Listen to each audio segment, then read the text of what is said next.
നമുക്കിന്ന് നല്ല രീതിയിൽ എന്താണ് ട്രേഡ് ഓപ്പർച്യൂണിറ്റീസ് കിട്ടിയ ഒരു ഡേ തന്നെയാണെന്ന്. നമ്മുടെ ഇൻഡെക്സുകൾ നല്ല രീതിയിൽ തന്നെ പെർഫോം ചെയ്തിട്ടുണ്ട്. അതാ ഇവിടെയൊക്കെ നമുക്ക് സപ്പോർട്ട് ആൻഡ് റെസിസ്റ്റൻസ് ഒക്കെ കൊടുത്തിട്ടുണ്ട്. നിഫ്റ്റിയൊക്കെ നമ്മളുടെ ബോർഡ് ലൈൻ സപ്പോർട്ട് എടുക്കുകയും ദെൻ അത് അതിൽ നിന്ന് തന്നെ മൂവ് ചെയ്യുകയും ചെയ്തിട്ടുണ്ട്. ഇതുപോലെ തന്നെയാണ് നിഫ്റ്റിയൊക്കെ റിയാക്ട് ചെയ്തേക്കുന്നത്. ഇവിടെയൊക്കെ ബാങ്ക് നിഫ്റ്റിയൊക്കെ അതിൻ്റെ ബോർഡ് ലൈൻ റെസിസ്റ്റൻസ് എടുക്കുന്നുണ്ട്, ഇവിടെ ഡോട്ടർ ലൈൻ സപ്പോർട്ട് എടുക്കുന്നുണ്ട്, ദെൻ കൺസോൾഡേറ്റും ചെയ്യുന്നുണ്ട്. പക്ഷേ ബോർഡ് ലൈൻ പ്രകാരം നമുക്ക് നല്ല രീതിയിൽ ട്രേഡ് ആക്റ്റീവ് ആയിരുന്നു. നമുക്ക് നമ്മളുടെ സ്ട്രൈക്കിലേക്ക് വരാം. സ്ട്രൈക്കിൽ ഇവിടെയാണ് നമുക്ക് ട്രേഡ് ആക്റ്റീവ് ആയിരിക്കും. നമുക്ക് രണ്ട് ട്രേഡ് ഓപ്പർച്യൂണിറ്റി കൂടുതലും നമുക്ക് നിഫ്റ്റിയിലാണെന്ന് ഇതുപോലെയുള്ള ക്യാൻഡിൽസ് നേരത്തെ ഫോം ചെയ്തിട്ടുള്ളതാണ് കേട്ടോ. നമ്മുടെ പഴയ വീഡിയോസൊക്കെ എടുത്ത് നോക്കുക, അതിനകത്ത് കൃത്യമായിട്ട് ഇതുപോലെയുള്ള ഡേ റിപ്പീറ്റ് ചെയ്തിട്ടുണ്ട്. ബോർഡ് ലൈൻ റിപ്പീറ്റ് ചെയ്യും, അതാണ് നമുക്ക് കൂടുതൽ ഉപകാരപ്രദമാകുന്നത്. ഓക്കെ, നമ്മുടെ റെഡ് ക്യാൻഡിൽ നോക്കുക. ആദ്യത്തെ ഓപ്പർച്യൂണിറ്റി ഇതാണ്. നമ്മുടെ ഒരു 1 2 3 4 5 6 7 8 9 10 11 12 ക്യാൻഡിലൊക്കെ ആയപ്പോഴത്തേക്ക് എന്ത് വന്നിട്ടുണ്ട് ഇവിടെ നമ്മളുടെ, അല്ലെങ്കിൽ 11 12 കേട്ടോ, ഈ ഒരു പൊസിഷൻ ആയപ്പോഴത്തേക്കും ബോർഡ് ലൈൻ വന്ന് ടച്ച് ചെയ്യുന്നുണ്ട്. കണ്ടോ, ഇവിടുന്ന് കയറി ബോർഡ് ലൈൻ ടച്ച് ചെയ്യുന്നുണ്ട്. സോ അതേ സമയം തന്നെ നമുക്ക് ഇവിടുന്ന് കയറി ബോർഡ് ലൈൻ ടച്ച് ചെയ്യുന്നുണ്ട്. ഓക്കെ, അപ്പോൾ P2 ഓക്കെ ആയിരുന്നു. ദെൻ നമുക്ക് സിയിലേക്ക് നോക്കാം. അതേ സമയം സിയും ഇറങ്ങി ബോർഡ് ലൈൻ ടച്ച് ചെയ്തിരിക്കുകയാണ്. കണ്ട ഇവിടെയും രണ്ട് സികളും. സോ നമുക്കത് രണ്ടും നമുക്കൊരു ഓപ്പർച്യൂണിറ്റി ആയിരുന്നു. വീണ്ടും ഒരു സി പൊസിഷൻ സംഭവിക്കാൻ പോകുന്ന ഓപ്പർച്യൂണിറ്റി. രണ്ടും ഒരേപോലെ വന്നാലും ഒരേപോലെ വന്നിട്ടുണ്ട്.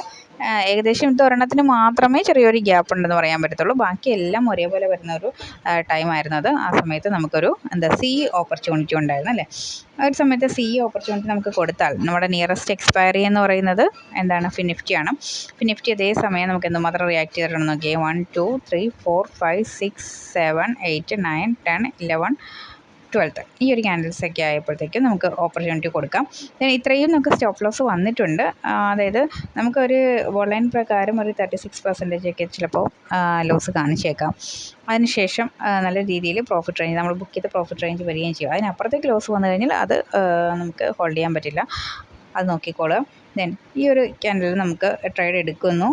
ദെൻ ഇവിടേക്ക് വെച്ച് നമ്മൾ ട്രേഡ് എടുക്കുന്നു. നമുക്കത് അപ്പോൾ തന്നെ നമുക്ക് പ്രോഫിറ്റബിൾ ആണ് കേട്ടോ. ചെറിയ പ്രോഫിറ്റ് 10% 15% ഒക്കെ ആണെങ്കിൽ അവിടെയൊക്കെ പ്രോഫിറ്റബിൾ തന്നെയാണ്. ദെൻ അതിന് ഇത്രയും ലോസ് കാണിക്കുന്നു. അതിന് ശേഷമാണ് ഇത്രയും നമുക്ക് പ്രോഫിറ്റ് റേഞ്ച് വന്നിട്ടുള്ളത്. അതായത് ഏകദേശം ഒരു 100% എബോ അല്ലെങ്കിൽ ഒരു 100% പ്രോഫിറ്റ് റേഞ്ച് ഇവിടെ നമുക്ക് കിട്ടിയിട്ടുണ്ട്. നമുക്ക് അത്രത്തോളം ഒന്നും വെയിറ്റ് ചെയ്യേണ്ട, അതിന് മുമ്പ് നമ്മൾ ക്വിറ്റ് ചെയ്യാം. ദെൻ നമുക്ക് നമുക്ക് ഇവിടെ നമ്മൾ നിഫ്റ്റിയിൽ ഈ ഒരു ഓപ്പർച്യൂണിറ്റി കാണുന്നു. ഓക്കെ, അതായത് സി ഓപ്പർച്യൂണിറ്റി നമ്മൾ കാണുന്നു, പി ഇടിയാൻ പോകുന്നു കാണുന്നു. അതേസമയം തന്നെ നമ്മളൊന്ന് എവിടെയും കൂടെ നോക്കിയേക്കണം. ബാങ്ക് നിഫ്റ്റിയിൽ, അതായത് ബാങ്ക് നിഫ്റ്റി ഇവിടെ നമ്മൾ സി ഓപ്പർച്യൂണിറ്റിയാണ് കണ്ടത്. ആ ബാങ്ക് നിഫ്റ്റിയിൽ പിന്നെ പിക്ക് ഒരു ഓപ്പർച്യൂണിറ്റി ഇല്ല എന്നുകൂടെ നമ്മൾ ഡിസൈഡ് ചെയ്തിട്ട് വേണം ആ ഒരു പൊസിഷനിലേക്ക് നമ്മൾ വരാൻ നോക്കുകയുള്ളൂ. അതേസമയം എവിടെയാണ് ബാങ്ക് നിഫ്റ്റി നിൽക്കുന്നത്, എന്താണ്, ഫസ്റ്റ് ലെവൽ ട്രേഡിലാണ്. അതായത് കയറി ഫസ്റ്റ് ലെവൽ വന്നിരിക്കുന്ന സമയമായിരുന്നു. ഇവിടെയാണെങ്കിൽ സെക്കൻഡ് ലെവൽ. ഓക്കെ, ദെൻ ഇവിടെയും ഫസ്റ്റ് ലെവൽ, അതായത് ഫസ്റ്റ് ലെവൽ ട്രേഡ് ആക്റ്റീവ് ആകാം. അവിടെ ഒരു ട്രേഡിംഗ് ഓപ്പർച്യൂണിറ്റി ഉണ്ടായിരുന്നു ബാങ്ക് നിഫ്റ്റിയിൽ. അതായത് നമ്മളുടെ നിഫ്റ്റിയിൽ ബോർഡ് ലൈൻ ട്രേഡ് ആക്റ്റീവ് ആയ അതേ സമയം ബാങ്ക് നിഫ്റ്റിയിൽ ഫസ്റ്റ് ലെവൽ ട്രേഡാണ് ആക്റ്റീവ് ആകുന്നത്. അത് ഫസ്റ്റ് ലെവലിൽ വന്ന് നിൽക്കുകയാണ്. കണ്ടോ, ഇടിഞ്ഞിടിഞ്ഞ് ഫസ്റ്റ് ലെവലിലേക്ക് വരുന്നു. സോ റിജക്റ്റ് ചെയ്യാൻ പോകുന്നു. ഇവിടെ ഇടിഞ്ഞിടിഞ്ഞ് ഫസ്റ്റ് ലെവലിലേക്ക് വരുന്നു. റിജക്റ്റ് ചെയ്യാൻ പോകുന്ന ഒരു സമയമായിരുന്നു. ഓക്കെ, ഇവിടെ ഇങ്ങനെ കയറി ഫസ്റ്റ് ലെവലിലേക്ക് വന്നിട്ടുണ്ട്. സോറി, ഇവിടെ കയറി ഫസ്റ്റ് ലെവലിലേക്ക് വന്നിട്ടുണ്ട്. സോ റിജക്റ്റ് ചെയ്യാൻ പോകുന്ന സമയമാണ്. ഇത് മാത്രമേ സെക്കൻഡ് ലെവലുള്ളൂ, ബാക്കി എല്ലാം ഫസ്റ്റ് ലെവലാണ്. അപ്പോൾ ഇവിടെ നമുക്ക് റിജക്റ്റ് ചെയ്യാൻ പോകുന്നു എന്നുള്ള സമയമാണ്. അതായത് എന്ത് റിജക്റ്റ് ചെയ്യാൻ പോകുന്നു, നമ്മളുടെ ഈ ഒരു അതായത് പി റിജക്റ്റ് ചെയ്യാൻ പോകുന്നു. അതായത് ഇവിടെയും സിക്ക് ഒരു ഓപ്പർച്യൂണിറ്റി വന്നിരിക്കുന്ന സമയമായിരുന്നു ബാങ്ക് നിഫ്റ്റിയിൽ. പിക്ക് ഓപ്പർച്യൂണിറ്റി ഒന്നും കാണുന്നില്ല. അപ്പോൾ കാണുന്നില്ല എന്നുള്ളത് ഉറപ്പിച്ചിട്ട് വേണം നമ്മൾ ആ ട്രേഡിലേക്ക് എൻ്റർ ചെയ്യാൻ. അതായത് ഇവിടെ ഒരു സി ഓപ്പർച്യൂണിറ്റിയും നിഫ്റ്റിയിൽ ഒരു പി ഓപ്പർച്യൂണിറ്റിയും വന്നെങ്കിൽ സോ അത് കൺസോൾട്ടേഷനൊക്കെ പോയേക്കാം, അല്ലെങ്കിൽ ഓപ്പോസിറ്റ് റിയാക്ഷൻ ചെയ്തേക്കാം. അതുകൊണ്ട് രണ്ടും കൂടി ഒന്ന് കൺഫേം ചെയ്തിട്ട് വേണം നമ്മൾ ട്രേഡിലേക്ക് എൻ്റർ ചെയ്യാൻ. ഓക്കെ, പിന്നീട് നമുക്കൊരു ട്രേഡ് ഓപ്പർച്യൂണിറ്റി വരുന്നത് ഇവിടെയാണ്. നിഫ്റ്റിയിൽ തന്നെ നോക്കാം. നമുക്ക് വേറെ ട്രേഡിങ് ഓപ്പർച്യൂണിറ്റി ഒന്നും ഇല്ല എന്നുണ്ടെങ്കിൽ തന്നെ ഈ സെക്കൻഡ് ക്യാൻഡിൽ ആയപ്പോഴത്തേക്കും ഇതെവിടെ വരുന്നുണ്ട്, നമ്മുടെ സെക്കൻഡ് ലെവലിൽ വരുന്നുണ്ട്. അപ്പോൾ സെക്കൻഡ് ലെവലിലേക്ക് ഒരു ക്യാൻഡിൽ വന്നു കഴിഞ്ഞാൽ, അത് സിയിലാണെങ്കിലും പിയിലാണെങ്കിലും സെക്കൻഡ് ലെവലിലേക്ക് ഒരു ക്യാൻഡിൽ വന്നു കഴിഞ്ഞാൽ അതിൻ്റെ മന്ത്ലി ക്യാൻഡിൽ എവിടെയായിരിക്കണം, സെക്കൻഡ് ലെവലിലോ ഫസ്റ്റ് ലെവലിലോ ബോർഡ് ലൈനിലോ അല്ലെങ്കിൽ സെക്കൻഡ് ലെവലിനും ഫസ്റ്റ് ലെവലിനും മിഡിലായിട്ടോ ആണ് വന്നിരിക്കുന്നതെങ്കിൽ അത് ഒരു ഓപ്പർച്യൂണിറ്റിയാണ്. ഓക്കെ, പണ്ട് മുതൽ നമ്മൾ പറയുന്ന ബോൾ ലൈൻ സ്ട്രാറ്റജി പ്രകാരം പണ്ട് മുതൽ നമ്മൾ പറഞ്ഞിരിക്കുന്ന ആ ഒരു എൻട്രി പോയിൻ്റ് അതാണ്. അതായത് ഒരു ക്യാൻഡിൽ അതിൻ്റെ സെക്കൻഡ് ലെവലിലേക്ക് വരികയും എന്നാൽ അതിൻ്റെ മന്ത്ലി ക്യാൻഡിൽ, അതായത് ഇതതിൻ്റെ എന്തായിരിക്കും വീക്ക്ലി ക്യാൻഡിലായിരിക്കും കേട്ടോ. വീക്ക്ലിയാണ് 9th ഈ വീക്കിൻ്റെ എൻഡിലുള്ള പി ക്യാൻഡിലാണ്. അത് സെക്കൻഡ് ലെവലിലേക്ക് വരികയും എന്നാൽ അതിൻ്റെ മന്ത്ലി, അതായത് 26 സെപ്റ്റംബറാണ് ഞാൻ കൊടുത്തേക്കുന്നത്. 26 സെപ്റ്റംബറിലെ മന്ത്ലി ക്യാൻഡിൽ അതിൻ്റെ സെക്കൻഡ് ലെവലിലോ ഫസ്റ്റ് ലെവലിലോ ബോർഡ് ലൈനിലോ അല്ലെങ്കിൽ സെക്കൻഡ് ഫസ്റ്റിന് മിഡിലായിട്ടോ ആണെങ്കിൽ അതൊരു എൻട്രി പോയിൻ്റ് ആണ് എന്നുള്ളതാണ്. അതായത് പിക്ക് ഒരു എൻട്രി ഉണ്ട് എന്നുള്ളതാണ്. അതായത് മൂന്നാമത്തെ ക്യാൻഡിൽ മുതൽ പിക്ക് എൻട്രി പോയിൻ്റ് ഉണ്ടാകുന്നു. അപ്പോൾ നമ്മൾ എന്ത് ചെയ്യണം?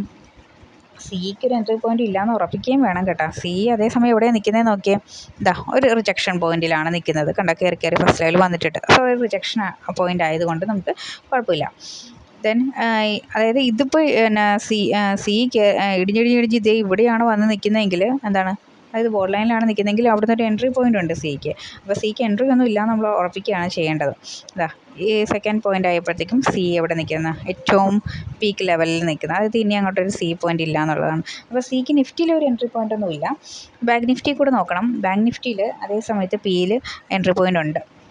നിഫ്റ്റിയിൽ എന്താണോ സംഭവിച്ചത് അത് തന്നെയാണ് ബാങ്ക് നിഫ്റ്റിയിൽ സംഭവിച്ചത്. സെക്കൻഡ് ലെവൽ ആയപ്പോൾ ഇതാ ഈ സെക്കൻഡ് ലൈനിലാണ് ഇവിടെ നിൽക്കുന്നത്.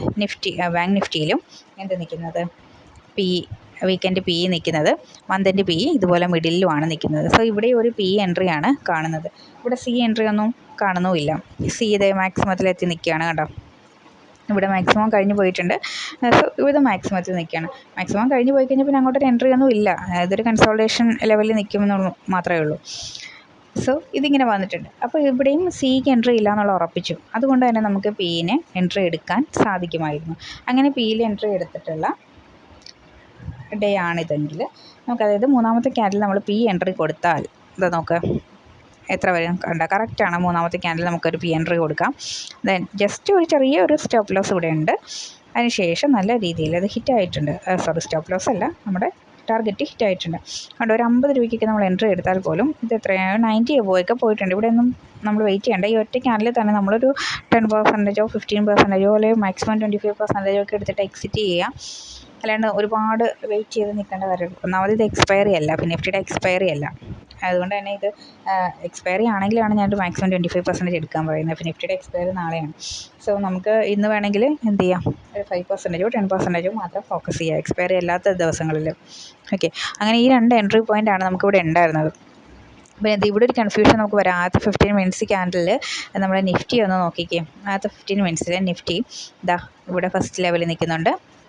ഇത് ഫസ്റ്റ് ലെവലിൽ എത്തിയിട്ടില്ല, ചെറിയ ഗ്യാപ്പേ ഉള്ളൂ. എന്നാലും ഫസ്റ്റ് ലെവലിൽ നിന്ന് നമുക്ക് കൂട്ടാം, ഫസ്റ്റ് ലെവലിൽ നിന്നും കൂട്ടാം, ബോർഡ് ലൈനിൽ നിന്നും കൂട്ടാം, എങ്ങനെ വേണേലും ഇതിനെ വിചാരിക്കാം. ഇതും ഫസ്റ്റ് ലെവലാണ്. ഫസ്റ്റ് ലെവലിൽ നിന്നും കരുതാം, കാരണം ഫസ്റ്റ് ലെവലിൽ എൻഡ് ചെയ്യും, ബോർഡ് ലൈനിൽ നിന്ന് റിജക്റ്റ് ചെയ്യുകയും ചെയ്തിരിക്കുകയാണ്. ദെൻ ഇവിടെയാണെങ്കിൽ ബോർഡ് ലൈൻ എന്നേ പറയാൻ പറ്റുള്ളൂ, ഫസ്റ്റ് ലെവലായിട്ടില്ല. അപ്പോൾ ഇതൊക്കെ ഒന്ന് ഫസ്റ്റ് ലെവലായിട്ട് കരുതപ്പെടുകയാണ് എങ്കിൽ, അതായത് ഇവിടെ ഫസ്റ്റ് ലെവൽ, ഇവിടെ ഫസ്റ്റ് ലെവൽ, അതായത് ആദ്യത്തെ 15 മിനിറ്റ്സ് ഇതേ ഫസ്റ്റ് ലെവലെന്ന് കരുതുകയാണെങ്കിൽ അവിടെ ഒരു എന്താ എൻട്രി പോയിൻ്റ് ഇല്ലേ എന്ന്, അതായത് ഒരു പി എൻട്രി ഇല്ലേ എന്നുള്ളത് നമുക്ക് കരുതാം. അങ്ങനെ നമ്മൾ ഫസ്റ്റ് ആദ്യത്തെ 15 മിനിറ്റ്സ് കഴിഞ്ഞ് അടുത്ത 16ാമത്തെ മിനിറ്റിൽ നമ്മളൊരു പി എൻട്രി എടുത്തുകൂടെ എന്ന് വിചാരിക്കും. കാരണം ഇത് ഏകദേശം ഓക്കെയാണ്. ഇത് ഇവിടെ നിന്ന് എത്ര ഗ്യാപ്പ് ഉണ്ടെന്നേ ഉള്ളൂ. ബാക്കി ഇത് ഫസ്റ്റ് ലെവലാണ്, ഇത് ഫസ്റ്റ് ലെവലാണ്, ഇത് ഫസ്റ്റ് ലെവലായിട്ടില്ല. അപ്പോൾ 2 മാക്സിമം ഓക്കെയും. ഇത് എന്താണ് ഫസ്റ്റ് ലെവലിൽ നിന്നോ ബോർഡ് ലൈനിൽ നിന്നോ എങ്ങനെ വേണമെങ്കിലും കരുതപ്പെടാവുന്ന പൊസിഷനിൽ നിൽക്കുകയാണ്. അപ്പോൾ അങ്ങനെ നിൽക്കുമ്പോൾ നമുക്കൊരു പി ഓപ്പർച്യൂണിറ്റി ഇല്ലേ എന്ന് കരുതാം. അവിടെ ഒരു പി ഓപ്പർച്യൂണിറ്റി നമുക്ക് കരുതപ്പെടാവുന്നതാണ്. ചെറിയ റിസ്ക് ഉണ്ട് അവിടെ, പക്ഷേ ഇവിടെയും കൂടെയൊക്കെ നോക്കുക. നമുക്കവിടെ ഒരു പി എൻട്രി തന്നെയാണോ എന്നുള്ളത് നോക്കാം. ഫസ്റ്റ് വരുമ്പോൾ അത് കണ്ടോ, പി മാക്സിമം ഇടിഞ്ഞ് നിൽക്കുന്ന സമയമാണ്. ഇവിടെയാണെങ്കിലും മിഡിൽ നിൽക്കുകയാണ്. മാക്സിമം ഇവിടെയൊക്കെ സി പോയിൻ്റ് കയറിയിട്ടുമുണ്ട്. സോ അവിടെ ഒരു എന്താണ് പി പൊസിഷൻ ആദ്യത്തെ 15 മിനിറ്റ്സിൽ തന്നെ കിട്ടുന്നതായിട്ട് നമുക്ക് കാണുന്നുണ്ട്. ദെൻ ചെറിയൊരു ഗ്യാപ്പ് ഉണ്ട് അവിടെ, എങ്കിലും നമുക്ക് കരുതപ്പെടുകയാണെങ്കിൽ നമുക്കൊരു പി എൻട്രി അവിടെ ഒരു ഫോക്കസ് ചെയ്തിരുന്നുവെങ്കിൽ ആദ്യത്തെ ഒരു 15 മിനിറ്റ്സ് കണ്ട ഈ ഒരു 15 മിനിറ്റ്സിൽ തന്നെ നമ്മൾ പി എൻട്രി എടുത്തു കഴിഞ്ഞാൽ ഇവിടെ ഒരു ചെറിയ സ്റ്റോപ്പ് ലോസ് വരുന്നുണ്ട്. കാരണം ഇത്രയും സ്റ്റോപ്പ് ലോസ് പോയതിന് ശേഷം, അതായത് നമ്മുടെ 36% ഒന്നും സ്റ്റോപ്പ് ലോസ് വന്നിട്ടില്ല, ഏകദേശം ഒരു 20-25% അല്ലെങ്കിൽ മാക്സിമം 30% വരെ സ്റ്റോപ്പ് ലോസ് വന്നതിന് ശേഷമാണ്. അപ്പോൾ നമ്മുടെ സ്റ്റോപ്പ് ലോസ് ഒരിക്കലും ഹിറ്റാവില്ല. അവിടെ പക്ഷേ തന്നെ നിങ്ങൾ പി എടുത്താലും നമുക്ക് പിയിൽ പ്രോഫിറ്റ് റേഞ്ച് ഉണ്ട്, നല്ല രീതിയിൽ പ്രോഫിറ്റ് കിട്ടിയിട്ടുള്ള ഡേ തന്നെയാണത്. അപ്പം അതിനേക്കാൾ താഴെ സ്റ്റോപ്പ് ലോസ് സെറ്റ് ചെയ്ത് കഴിഞ്ഞാൽ അത് ഹിറ്റായിട്ട് വർക്ക് ചെയ്തിട്ടും ഉണ്ടാകും. ഓക്കെ, അപ്പോൾ അവിടെ ഒരു എൻട്രി പോയിൻ്റ് ഉണ്ട്.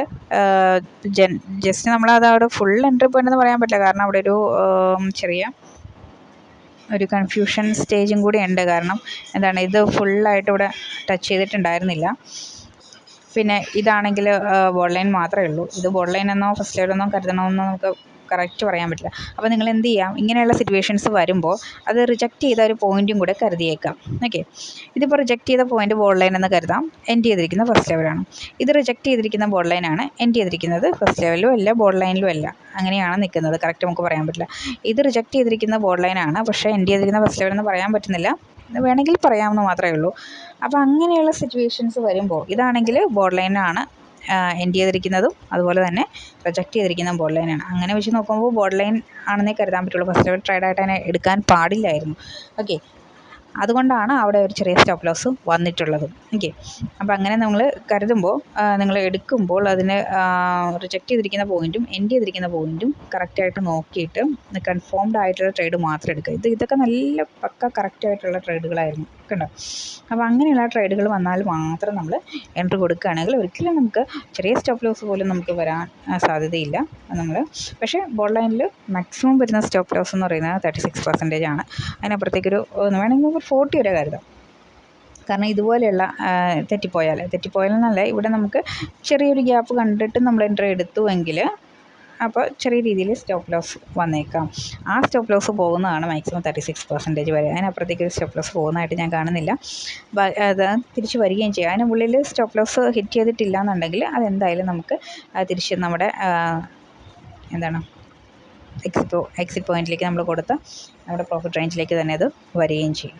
ഓക്കെ, അപ്പോൾ നമ്മുടെ സ്ട്രൈക്ക് പ്രൈസ് വേണ്ടവർ സെപ്പറേറ്റ് കോൺടാക്റ്റ് ചെയ്യുക. ഇൻഡെക്സ് ലെവൽസ് ഫ്രീ ആണ്, അത് നമ്മളുടെ താഴെ ഡിസ്ക്രിപ്ഷനിൽ ലിങ്ക് കൊടുത്തിട്ടുണ്ട്, ജോയിൻ ചെയ്യാം. ഓക്കെ.